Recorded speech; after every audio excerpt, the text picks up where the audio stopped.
Welcome to the Pizza King podcast, your destination for all things pizza business. I'm your host, Tyrell Reed, and every week we're taking a deep dive into the behind the scenes world of running a successful pizza business, from team building to sales growth, multi-unit strategies, and much more. Doesn't even matter if you're a pizza vet, just starting out in the game, just your first shop, whatever you're doing, this podcast will be your go-to resource for tips, strategies, and success stories. As always, send me your questions to info@tyrellreed.com. Go connect with me on Instagram at Pizza King Podcast. Let's get into the episode. We are no longer in a season where we can overpay people to do less work. And that's the reality of this business. Minimum wage is going up all over the country, and we can no longer afford to overpay people to do less. It's just, I mean, you're honestly getting to the point where you have to pay people less to do more.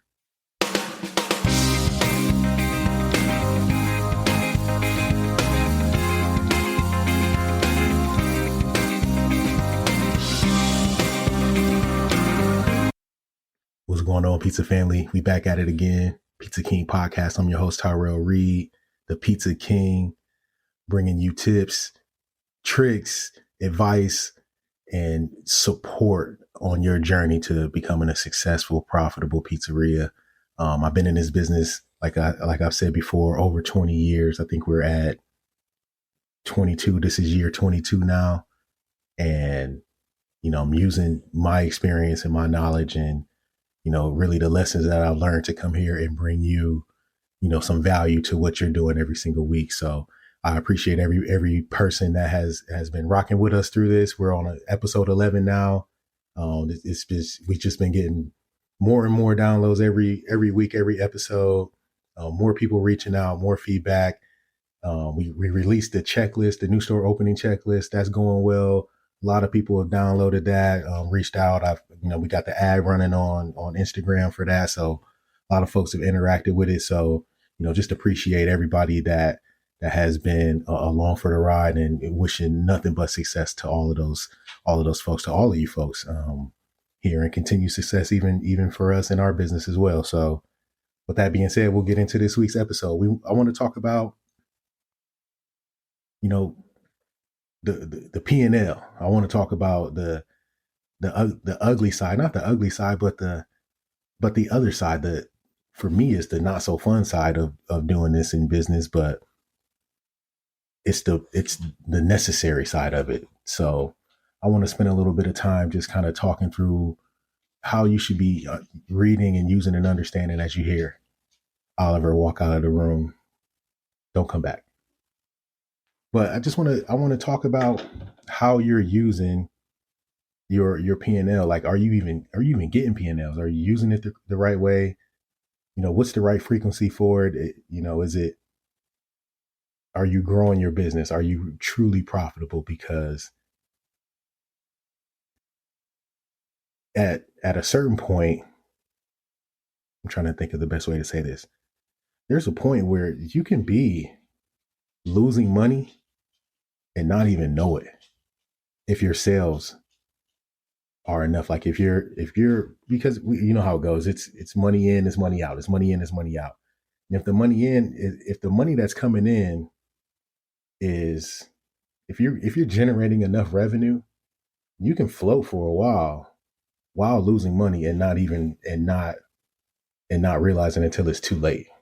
Meaning you haven't been listening to the story that the PNL is trying to tell you, or you haven't been taking heed to the things that are glaring on that report. So I just wanted to talk through that a little bit today. First, I want to get into, even before Pizza of the Week, check out my shirt. Pizza that makes you scream. That's from Pizza King of Texas, Lee City. Shout out to my guy Dodie out there. Pizza King. Go follow them on Instagram. Go follow them on TikTok. Their shit is live. So, when I make my way out to that Houston area, or I think they're like right outside of Houston, when I make my way over there, I'm going to Pizza King, and I'm coming to work because I got the shirt. Don't play with me. I'm coming to work. Put me in the video. But this week I want to, Pizza of the Week. I made 2 pizzas, and I wanted to kind of do this the battle of the deep dish, the Chicago style deep dish versus the Detroit style deep dish. And we made both in the shop last week. And me personally, I am a big fan of the Chicago style deep dish, even though it's a monster of a pizza to make and eat. And I can work through some of the execution on it.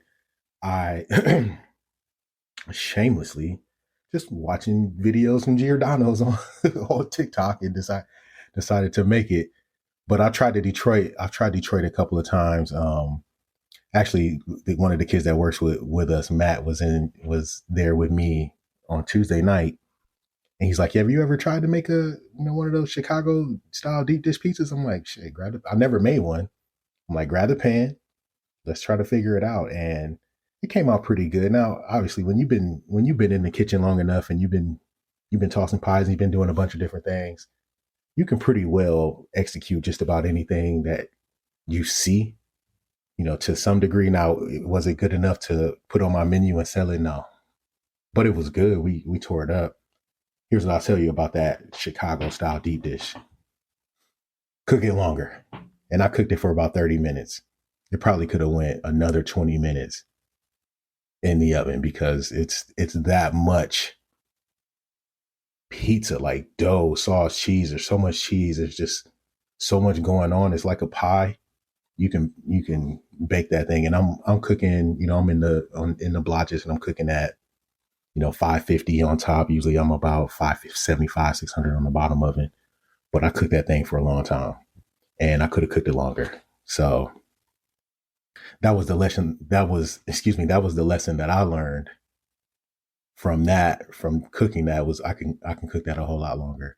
Detroit's, we made a few Detroit style, pies, the square pan pizza.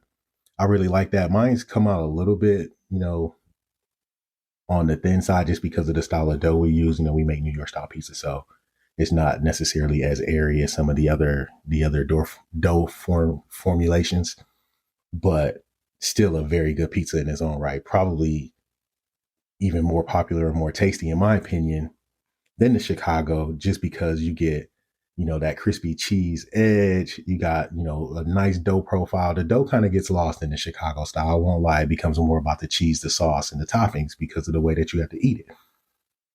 But on that Detroit square, like that's like a full on pizza experience. And I'm a big fan of that. So I can't choose a favorite.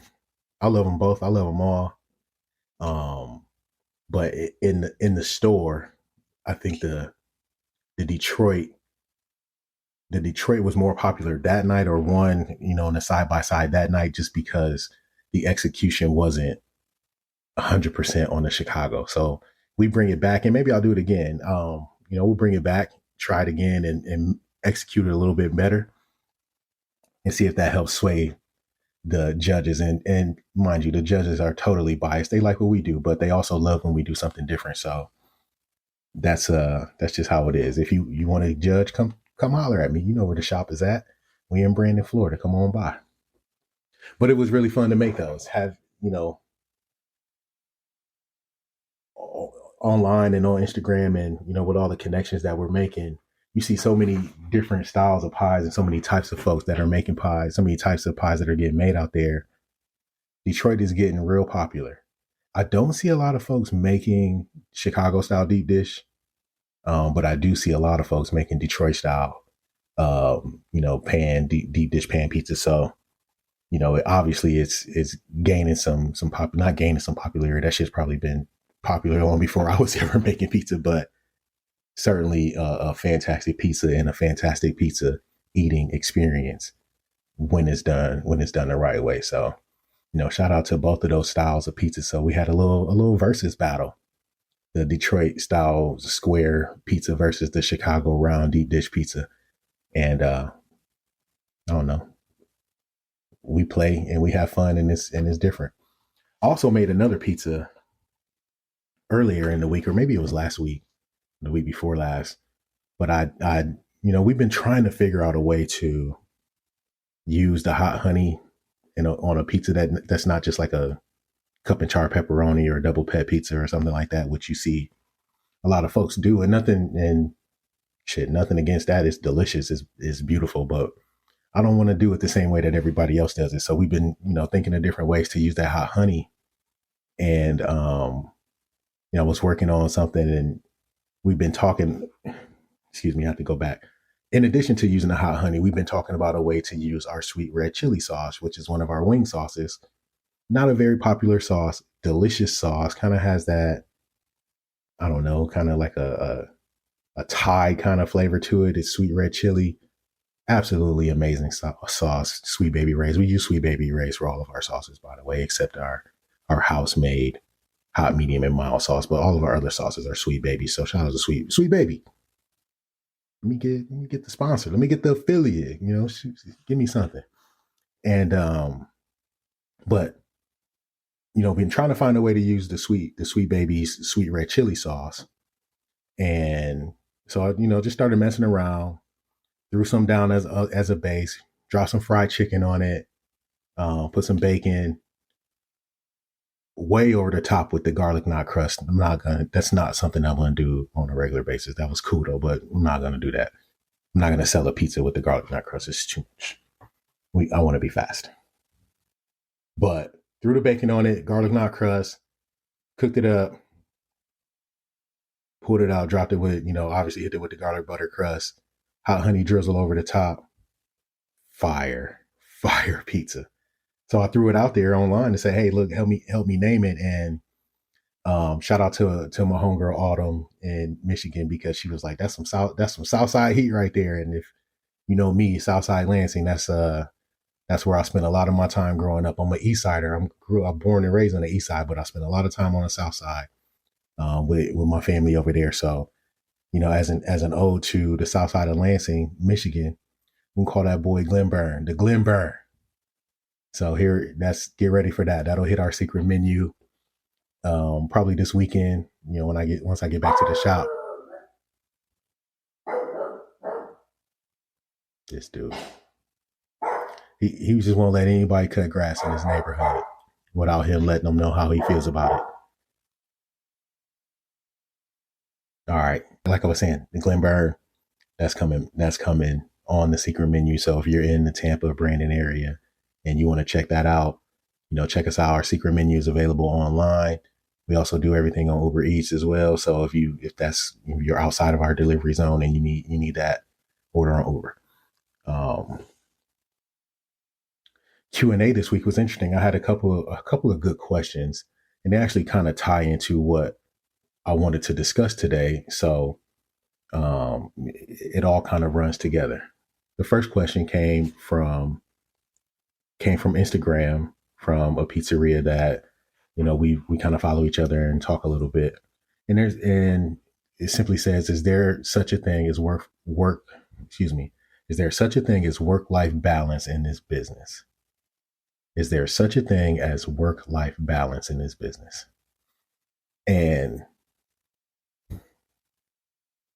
how do I put this without being discouraging, right? I think like anything, it becomes a matter. Well, first off, it's all relative to what your idea of all relative to your idea of what the life side of work-life balance looks like, right? Some people, the balance is in the work. Like, my life is in this shop, my life is doing these pies, my life is in, growing our business or whatever that is. And that's 1000% okay. For some folks, the life side might be, I need to be able to spend as much time as I can with my family. My kids are growing. I need to coach the soccer team. I need to be able to take these vacations. I need to be able to do these things. And that's also perfectly okay.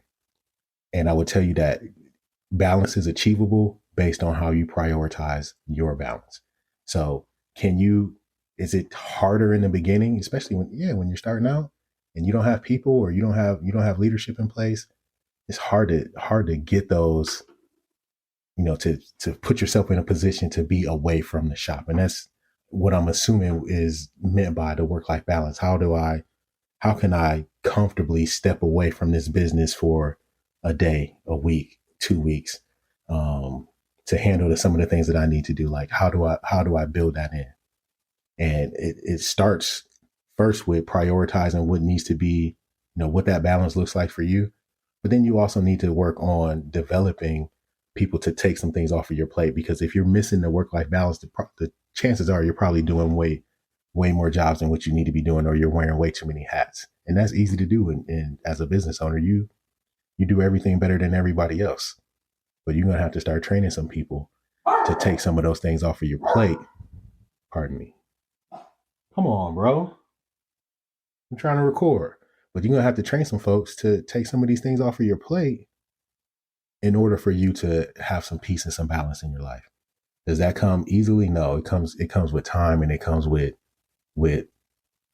like football. Sometimes the best move is to drop back and punt. Sometimes you put some effort into some things, and then it shows you that it's not going to work, and you got to go back to the drawing board. You've been training somebody for, a month to take over the scheduling process, and then that person leaves. So now you got to start back over. And there's always going to be ups and downs.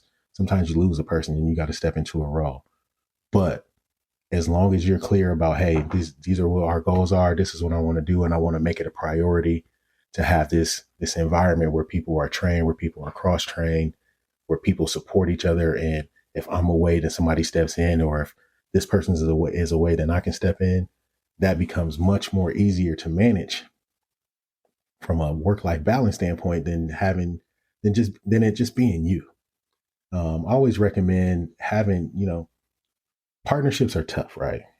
In business, partnerships are extremely tough because financially, people don't always see things the same way. But if you get to a situation where you can operate with a partner, that helps you create that balance. And I love the partnership that I'm in with JR and our partners, because we know that no matter what, we got it. Like, we're going to take care of it, and we prioritize taking care of the shop and doing things that are going to continue to push our business forward. But we also make it a point to prioritize our family life and our time away, and building in the quality in those moments. So and that's the other piece of advice. I say quality over quantity, and quantity gets better, increases over time, but the quality should always be top notch. No matter if you're starting out and you're only getting 1 day a week off, make that shit count until you can get 2 days, until you can get 3 days, until you can take a vacation. Don't be in two places. Don't have one foot in and one foot out. Don't, the shop's going to be okay for a couple of hours without you. I promise you. Empower your people. That's going to be the key to doing it. You got to empower some people, and you got to create systems that allow you to step away. So we can go into that forever, but I just wanted to say, absolutely, it is achievable. It takes time. It takes investment in people. It takes trusting people. It takes people breaking that trust sometimes, so that you know where you can and can't, assign or align responsibilities. But then you stay at it and you stick with it. So I'm rooting for you. Second question is, this one was actually a really good one. This one was really about one of the tougher parts of the business. How do you part ways with someone when performance isn't the problem? Meaning, translation, my payroll's out of control. I gotta figure this out. I'm paying somebody way more than I can afford to pay them, and they're doing a good job, but the business can't afford to do that. And that's a hard one to do.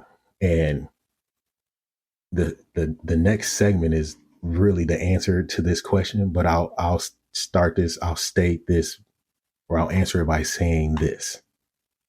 You have a responsibility as a business owner.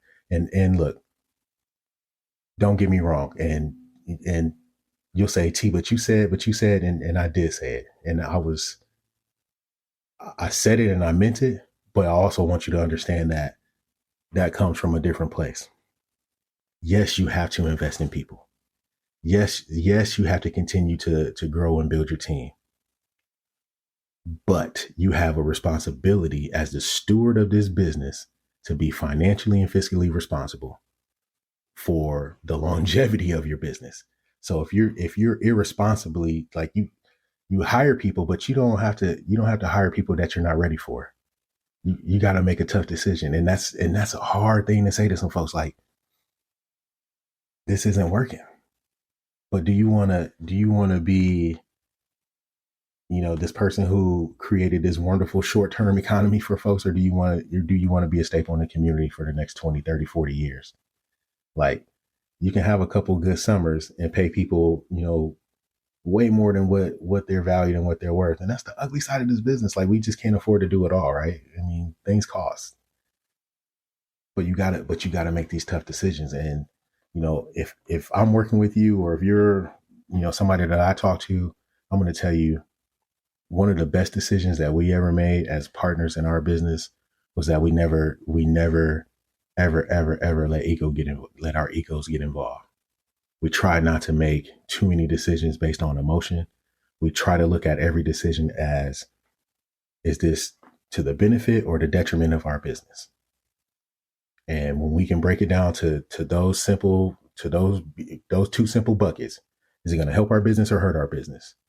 That helps us stay balanced in our decision-making processes. So, I would never tell you that you should get rid of a person, because I'm a people person. I love people. I want to find a way to make it work. But I would say that it's to your benefit to at least have a conversation with that person and say, look, this is where we at. Maybe the overtime got to go, or maybe we can try to find some balance or something, or I can try to find a way to continue to make you, get you a role that is more productive for you. But we are no longer in a season where we can overpay people to do less work. And that's the reality of this business. Minimum wage is going up all over the country, and we can no longer afford to overpay people to do less. It's just, you're honestly getting to the point where you have to pay people less to do more. And that's the reality. Like, we're finding ways to do more for less. You can't pay more. You can't do less for more.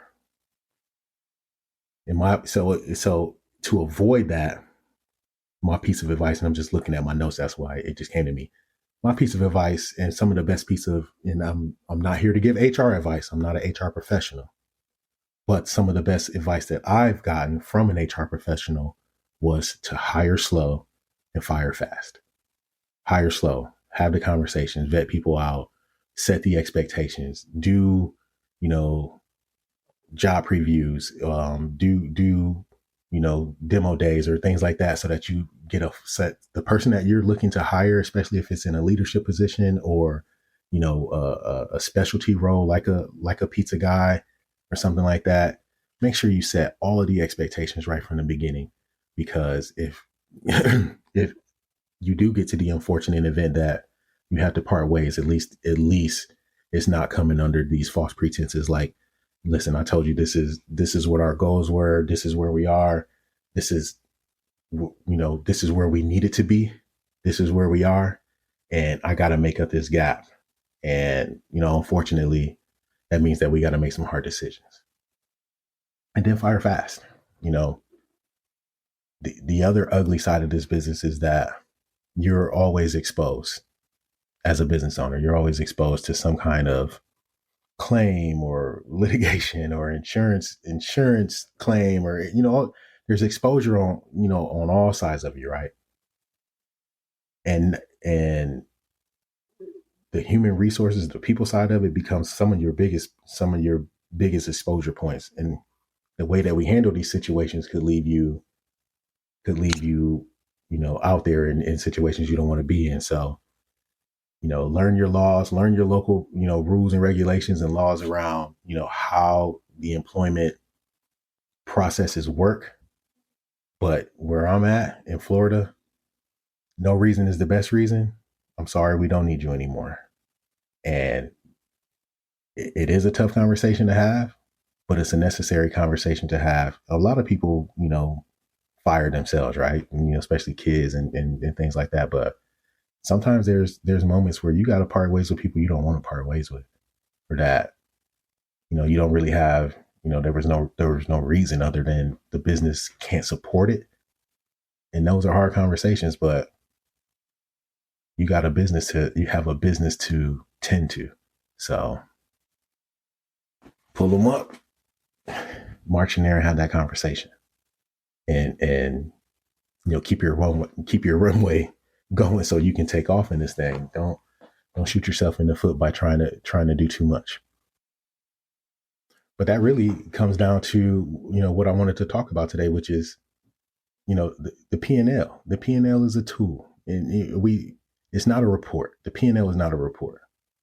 I think that may be what we titled it. PNL is a tool, not a report.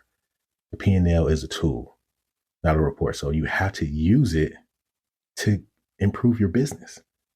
It's telling you a story every single month or every week or quarter or whatever frequency that you are having these reports generated, this tool generated.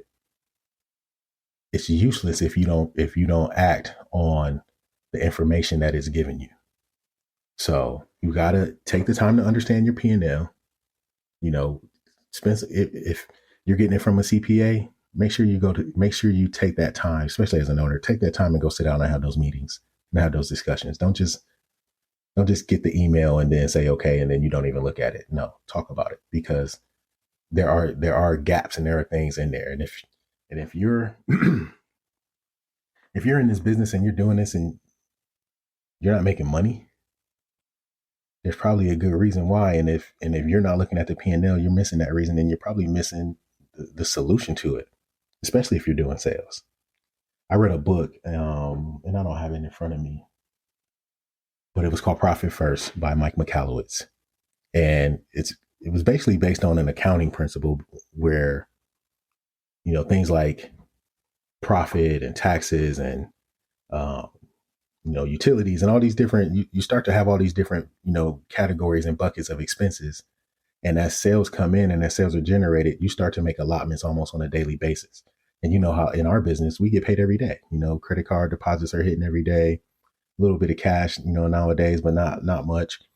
But, you're getting deposits every day. So you got to, you can start to make allotments to things like, having a dedicated profit bucket or an operating expense account or things like that. So it's a very good book. I highly recommend it. But the principle behind it, the reason I brought it up was, if you're not making profit in your business and your business is doing sales, then the profit is probably getting lost on some unnecessary expenses.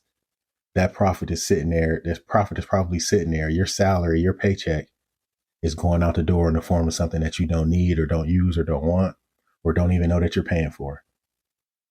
If you're not digging into your P&L every single month, I recommend weekly as a review with, like with your team, with your leadership team, your managers, your team leaders, your staff. Having a weekly pulse on the financial health of your business helps you react quicker and make adjustments and, really change the course for the rest of the month. Monthly is great because you get to see a more clear picture of how the expenses went for the month and, what you actually brought in and from an accuracy standpoint, monthly is going to be great, but weekly helps you make decisions and do things. I remember having a conversation with a good friend of mine, and, he's got a restaurant, and, we had the same conversation. Like, dude, if it's with the sales that you're doing, you should be making at least this amount of money. And if you're not, then there's something going on. And I'm like, man, dig into your expenses and see where it's at. I bet you can find it. And we talked the next day. He found $150,000 in unnecessary expenses in one night. When you start looking at contracts, linen contracts that you're getting overcharged for, you're supposed to be paying this amount and they're overcharging you. Or you're looking at, inventory on a shelf that never got used. You got $1,000 in cleaning products and you're still on a every week frequency with this company. There's so many little things that creep into your checking account, your operating account as a business owner, that if you don't take the time to really balance and keep those things in line, it can get out of hand quick. You can find thousands of dollars just by staying in tune with that part of it. And I know that's not the fun part, because the fun, for at least for me, the fun part is putting on the apron, tossing pies and having fun, music on, laughing and, interacting with customers and, having jokes and doing stuff with the team. That's the fun part. The ugly part is what happens. The not so fun part is what happens, those 2 hours before we open, or, after we close and we're having these conversations, or when we're looking at reports, or it's time to start, talking about our quarterly distribution and things like that. That's where we got to make those adjustments. My partner and I, and I'm a big fan of it. JR and I, we talk we talk every single day. And we talk about how we get better every day. Sometimes we make decisions that we got to walk back because we thought it was going to work and it didn't work. And next thing you know, we're doing something different. That can be taxing on the staff, but our staff knows that we're doing everything that we can to make the business better for all of us. So they roll with it. And that's a whole other lesson in transparency and communication. But we always do things to try to help improve our business, and that helps get everybody else on that page too. So the PNL tells a whole lot of those stories. What else do we have? I'm just looking through my notes. Where is your break even point? Yeah, where's your break even point? That's really gonna be the first step. Understanding your break even, and you should know where your break even is before you ever open those doors. Based on rent, based on industry averages, you should understand where your break even point is. Meaning, where do income and expenses meet? And then once we start pushing income past expenses, now we're talking about profitability. Expenses still rise as income goes up, because labor costs goes along, cost of goods start to rise as you do more sales, but some of the fixed costs don't change. And that's where profitability happens, right? So you're here, then you start doing more sales, and it's going up and it's going up and it's going up and it's going up. And this one's rising slowly, but this one's going fast.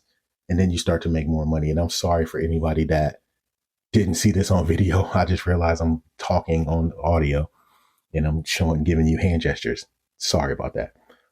But basically, as your sales start to increase, and your expenses do go up, but not at the same rate. So understanding where your break even point is helps you understand, the likelihood of profitability in that business. Break even, and y'all know me. I got a tool. You want to see the break even analysis? Email me. I'll send it to you. I'll show you mine. We do that on, and I probably talked about this before, but I do break even on anything that we look at, because we need to know, like, if we don't see a realistic path to break even, then there's not even any reason for us to get into something, because, who the hell wants to open up something and not make no money? I already got one. I already got a store. I don't need another one just to lose money. So just making sure that we understand financially what we're getting into before we get into it helps us out a lot. See what else we have. Shortening the window allows for quicker corrections. Yeah, that's what I mean. Like I said before, when it comes to dealing with the team and the folks that are, at the store level, in and every single day, having a weekly pulse on how we performed gives you the opportunity to really correct course and do things. Because if you're talking, we can't have a labor discussion 30 days later. That just don't make any sense. Like if labor's out of whack and it's going to affect our profitability, we need to know now. Like we need to know it's close to real time as possible. So at minimum, I would say weekly. If you have the kind of tools in place, like a Margin Edge or a Restaurant 360 or something, what's the one, or Phobisoft? I like Phobisoft. Phobisoft, hit me up. If you like, or something like that, use it. Use a tool, because that helps you make the adjustments much quicker than waiting on a monthly report from an accountant or a CPA. You see, like weekly, monthly, and monthly you got to do anyways. Oh, and then the last note, it says you could be losing money without even knowing it if your cash reserves are high enough. So if you came into this and you got some pretty strong, you had a nice bit of cash set up to operate, and you're open and you're running in the red, you could run in the red for a while if your cash reserves are, big enough. But that's scary if you're doing that. Now, running in the red and understanding why you're in the red and understanding that you're growing, that's one thing. But running in the red blindly and just watching your cash dwindle, that's scary. That's losing sleep. So get into that PNL, check that thing out, and make the adjustments. It's a tool. It's not a report. It's a tool. So understand what it's telling you and get back into your business and make the necessary adjustments. All right. And then my last segment, we're just going to talk about, I got one team building tip for you this week. And it's very simple. Plant seeds daily for development.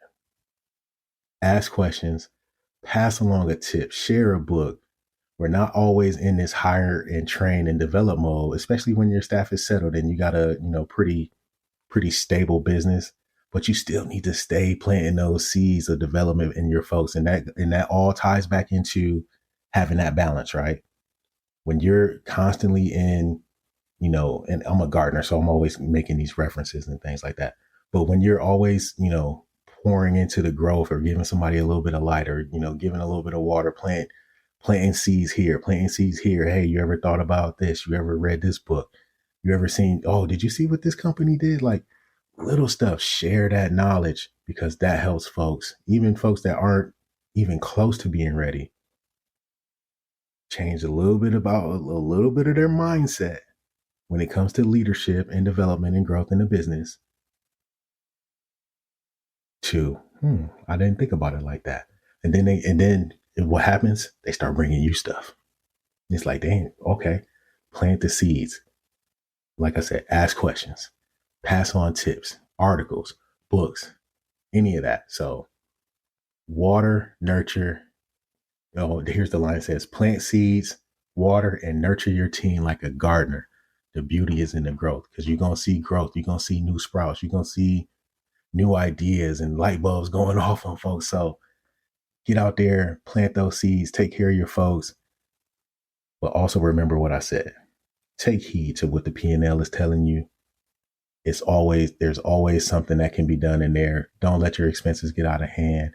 I think we should do a whole episode just on breaking down what expenses really look like. I know we talked about startup costs and what a new store opening could look like financially, but I think we need to just have an episode just on what the day-to-day expenses look like in a shop, because I think and usually in business, there are a lot of misconceptions that, there's just money flowing freely. So I think we owe it to any aspiring pizzeria owner to break down what the ongoing expenses look like in a pizza shop. So stay tuned for that one. But that's all I got for you today. Pizza King Podcast. I'm your boy, Tyrell Reed. Tap in with me. Instagram at Pizza King Podcast. Personal page at Tyrell Reed Senior. You can get any of the things that I talk about. The new store opening checklist. I've still got the 21-day leadership course. All that's available at tyrellreed.com, or just DM me or email me or text me if you got my number and say, T, send me the stuff, man. I'm trying to get going. I'm always here for you. Again, appreciate everybody rocking with me. Go leave those reviews, go leave those ratings. Tap back in for the next episode. Peace.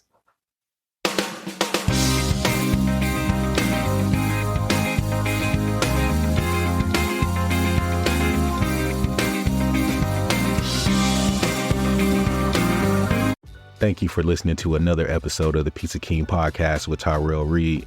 If you enjoyed today's discussion, don't forget to subscribe, rate, and leave a review. Your feedback means the world to me. Got a topic you love to cover or a question that you want answered? Shoot me an email at info@tyrellreed.com or reach out to me on Instagram at Pizza King Podcast. I love hearing from all of the listeners.